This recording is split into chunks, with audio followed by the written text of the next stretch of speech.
చెప్పడానికి కారణం ఏంటంటే, నాకు దేవుడు భారం ఇచ్చాడు. ఒక సంఘానికి వెళ్తే వాళ్ళు అగరత్తులు వెలిగించారు, బాధేసింది. దేవుడిని సరిగా ప్రార్థన చేయలేకపోయినా బాధేసింది. దేవుడి సంఘాన్ని వాక్యాన్ని సరిగా బోధించకుండా ఒక ఉద్యోగంలో చేస్తున్నారు, బాధేసింది. ప్రేరణ, నా బిడ్డల్ని, నా అన్నదమ్ముల్ని వాళ్ళు మళ్ళీ దేవుడు వైపు తిప్పాలి, వాళ్ళు ఏం కోల్పోతున్నారో. సో దేవుడు ప్రేరణ ఇచ్చాడు. నాకు తక్కువ జ్ఞానం ఉంది, నేను మాట్లాడలేను. మాట్లాడిన మీరు మాట్లాడగలిగితే, జ్ఞానం ఉన్న మీరు ఆలోచించగలిగితే, మీ బలాన్ని దేవుడు ఖర్చు పెట్టగలిగితే, భగవంతుని చేతిలో బాణం వంటి వారు యవనస్తులని వాక్యం ఉంది. మీరు బాణం మాత్రం అవ్వండి, చాలు, షార్ప్ అవ్వండి, వాక్యం తెలుసుకోండి, బాగా చదవండి, ప్రతిరోజు సావాసం కూడుకోండి. ప్రతిరోజు నేను అదంటాను, సంఘంలో ఉన్న వారికి చెప్పేది, ఎవరు చెప్పేది, ఒక నలుగురు పోగేసుకోండి, కూర్చోండి. ఎందుకంటే వ్యర్థమైన మాటలు మాట్లాడదాం, మనం కూడా ఇలా చేద్దాము. మీకు సపోర్ట్ లేదా మమ్మల్ని పిలవాలి.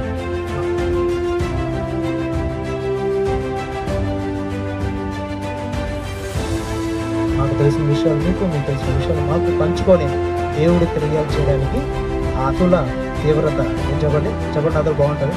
ఆత్మీయ యవనస్తుల తీవ్రత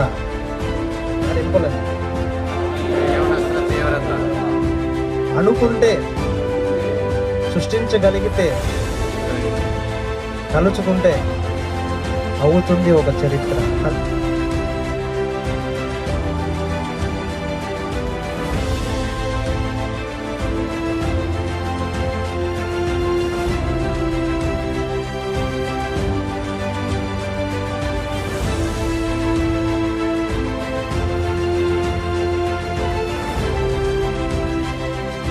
చాలా మంది సేవకు వచ్చుంటారు.